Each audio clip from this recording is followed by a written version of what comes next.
परमात्मा को अनेक रूप में व्यक्त किया गया है और परमात्मा का ही संकल्प है कि एकोहम बहुश्याम। वो परमात्मा अनेक अनेक रूप में लीलाएं किया है, अनेक रूप रूपाय विष्णवे प्रिय विष्णवे। तो वो जो परमात्मा है अनेक रूप में है, फिर भी हम सब चाहते हैं कि परमात्मा का जो मातृ रूप है उससे हम ज़्यादा नज़दीक हो सकते हैं। बच्चा जितना अधिक माता के नज़दीक हो सकता है और माता का जो वात्सल्य ममत्व करुणा बच्चे पे होती है, उतना दूसरे अन्य संबंधों से होना बड़ा कठिन है। अब माता के जो रूप हैं उनमें भी जैसे दुर्गा है, तो वो आदिशक्ति जगदम्बा ही है, दुर्गा है, परंतु वो दुष्टों के संहार करने के लिए प्रकट होती हैं। और बाद में राजा लोग उनको अपनी उपासना की देवी के रूप में पूजने लगते हैं। उनको लगता है कि दुर्ग की रक्षा करने हैं तो दुर्गा की उपासना करनी चाहिए। और माता जी ने एक लीला ऐसी की है, जिस समय वो दुष्टों का संहार कर रही हैं, दुर्गा जी की बात करते हैं हम, तो दुर्गा सप्तशती में आता है कि ठहर ठहर मेरे को मदरा पी लेने दे। क्योंकि माँ कोई भी अपने बच्चों का संहार नहीं कर पाएगी, इसलिए माँ ने उस समय अपनी बुद्धि को विकृत करके मतलब कठोर उग्र रूप धारण करके अपनी संतान का वध किया। तो माता जी के काली के रूप में हैं या और अन्य रूप हैं, वो सब जरा भिन्न भिन्न परिस्थितियों में भिन्न भिन्न प्रकार के कार्य क्षेत्रों के लिए हैं। हम सब उस आदि शक्ति की उपासना सौम्य और शांत रूप में करना चाहते हैं। और हमेशा एक बात ख्याल रखनी चाहिए कि हम जिस प्रकार की उपासना करते हैं वैसे गुण हमारे अंदर पैदा हो जाते हैं। कहा जाता है रामकृष्ण परमहंस जब हनुमान जी की आराधना कर रहे थे तो उनके छोटी पूंछ भी आनी शुरू हो गई थी। मतलब इस प्रकार के स्थूल शरीर में परिवर्तन दिखाई दे सकते हैं।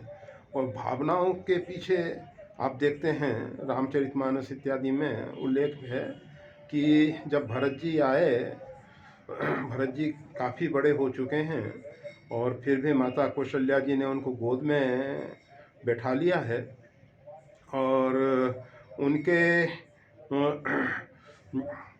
स्तन से दुग्ध झरने लगा। तो मतलब कितने अंतराल के बाद, बच्चों की उम्र काफ़ी हो चुकी है और मतलब 27 साल की उम्र में भगवान श्री राम वन में गए हैं। तो उस समय भरत जी की उम्र दोनों भाइयों में केवल 1 दिन का ही अंतर है, बहुत ज़्यादा अंतर नहीं है। तो 27 साल के भरत जी भी होंगे। अब इतनी उम्र वाला बच्चा गोद में बैठाया गया और इतनी भावना से माता कौशल्या भर गई कि जो प्राकृतिक ढंग से असंभव लगता है वो संभव हुआ। स्तन में से दूध झड़ने लगा। तो मतलब ये साधारण रूप में नहीं, व्यक्ति अगर भावनाओं में भर जाता है और उसको दूसरे ढंग से देखें तो आप समझेंगे कि किसी व्यक्ति को सम्मोहित कर दिया जाता है।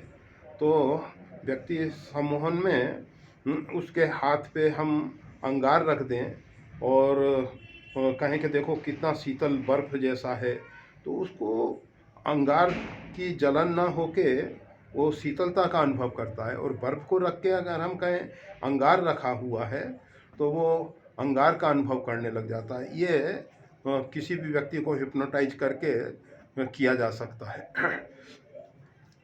तो कहने का मतलब ये है, व्यक्ति अगर स्वयं सम्मोहित हो जाता है, उपासना आराधना में हमारे यहाँ जो व्यक्ति स्वयं सम्मोहित होता है और आप देखते हैं ग्रामीण अंचलों में जो देवता आते हैं वो क्या है, सम्मोहन का ही खेल है। व्यक्ति सम्मोहित हो जाता है, उसको लगता है कि मेरे में अमुक देवता का आवेश आ गया, और फिर वो बहुत सी बातें ऐसी हैं जो उसको नॉलेज में नहीं है, और उनके भी सही सही जवाब दे देता है। और वैसे तो आपने देखा होगा ये जादूगर जो हैं, जादू दिखाने वाले लोगों की दृष्टि बांध देते हैं, और कुछ सम्मोहन करके एक जंबूरा होता है उनके साथ, उससे कहते हैं कि भाई अमुक की जेब में क्या है। अब वो तो कपड़ा ढक रखा है, उसको मालूम भी नहीं है कि अमुक की जेब में क्या है, वो बता देता है कि अमुक की जेब में क्या है। और बहुत सी इस प्रकार। तो कहने का मतलब यह है कि उपासना में व्यक्ति अगर ज़्यादा भाव साम्राज्य में प्रवेश कर जाए तो स्वयं सम्मोहित हो जाता है, और बहुत से कार्य उस रूप में कर सकता है। तो अगर हम माता जी का सौम्य शांत स्वरूप में उपासना करेंगे तो हम शांत रूप में सम्मोहित होंगे, और हमारे द्वारा जो भी कार्य होंगे वो शांति के होंगे। अगर मान लीजिए हम माता के उग्र रूप में सम्मोहित हो गए, माता का काली का आवेश हमारे अंदर आने लगा, तो हम संहार की ओर बढ़ जाएंगे। तो उपासना में ये सब बातें ख्याल करनी चाहिए। और आदिशक्ति भगवती का सीता जी के रूप में सौम्य और शांत स्वरूप है, और सौम्य और शांत स्वरूप हम सबको और सौम्य और शांत स्वरूप में प्रवेश कराने के लिए बहुत बहुत सहयोग करता है। माता जी के विषय में कहा गया है, निशीम करुणा पूर्णा वात्सल्यक महोदधि। माता जी में करुणा की कोई सीमा नहीं है, असीम सीमा, मतलब असीम है। और जहाँ उनमें वात्सल्य भाव भरा हुआ है, वात्सल्य भाव अर्थात जिस प्रकार से गऊ अपने वत्स को चाट चाट के साफ कर देती है और अपना अमृतमय दुग्ध पान करा के उसको रिष्ट पुष्ट बना देती है, इसी प्रकार से आदिशक्ति भगवती जगदम्बा जो है वो अपने शिशुओं को, अपने बच्चों को, उनके आश्रित रहने वाले उपासकों को सब विकारों से रहित करके परमानंद का, जो दिव्यानंद है, परमानंद है, उसका अमृत पान करा देती हैं। तो ये माता जी का सौम्य शांत स्वरूप है। और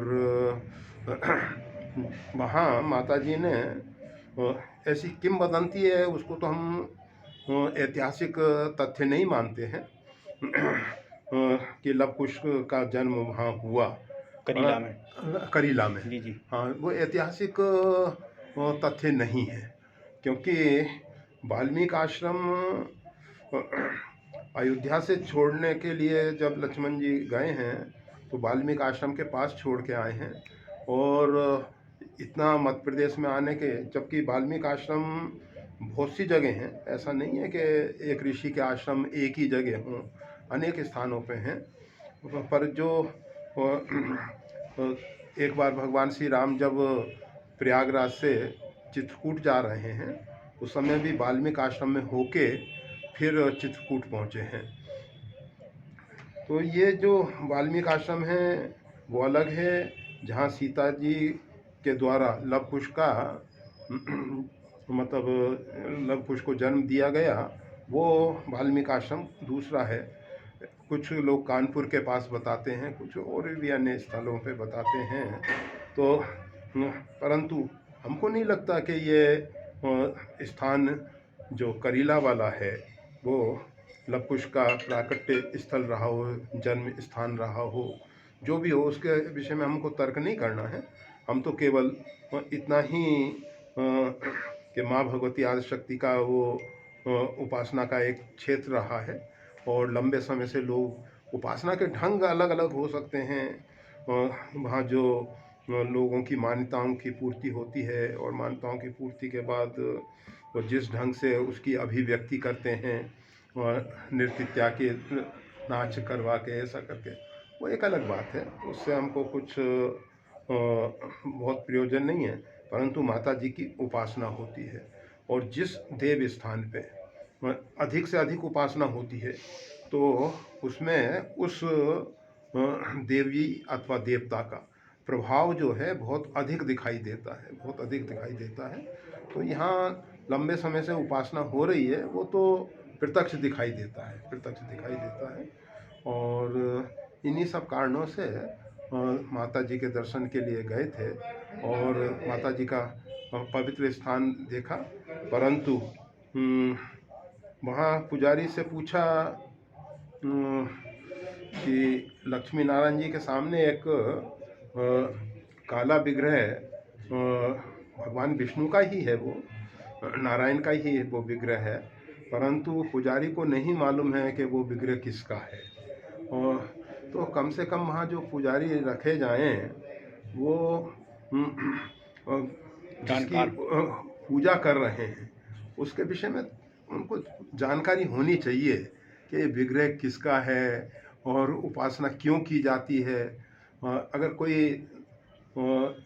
जिज्ञासु दर्शक प्रश्न करे, स्वाभाविक है कि भाई स्थान पे पहुंचते हैं तो उनमें तो आते ही है ना कि ये कौन देवता है, क्या है।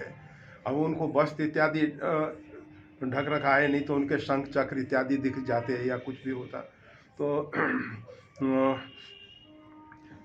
वो ज़रूर विचारणीय है। और जो भी वहाँ के अन्य सुना के एक ट्रस्ट है जो उसका मैनेजमेंट देख रहा है, तो उन सबको इस विषय में सोचना चाहिए। उपासना स्थल को उपासना के योग बनाएं और इतनी सही ढंग से उपासना हो जिससे उनका जो भी देवी देवता का प्रभाव जो है वो प्रत्यक्ष दिखाई दे और लोगों के अंतःकरण में परिवर्तन आए। तीर्थों में देव स्थान पे व्यक्ति इसीलिए जाता है कि उसकी मानसिकता बदले।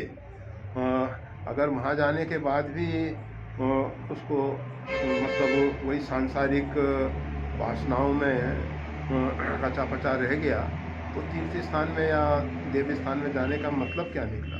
देव स्थान में तो हम उस परमात्मा के प्रति सद्भाव से भर जाएं और वो परमात्मा अपना स्वरूप का हमको बोध करा दे, अर्थात परमात्मा जो है सर्वरूप है, सार्वभौम अस्तित्व में परमात्मा ही परमात्मा विभु रूप में व्यापक है। तो परमात्मा के स्वरूप का भी बोध होना चाहिए। उपासना से हमारे मन बुद्धि को भी सद्मार्ग दिखाई देना चाहिए और हम सद्मार्ग पर चल सकें। तो ये सब मन में विचार आते हैं, तो वहाँ के कार्यकर्ताओं को थोड़ा सावधान होके इस विषय में थोड़ा जागरूक होने की ज़रूरत है। श्री राम।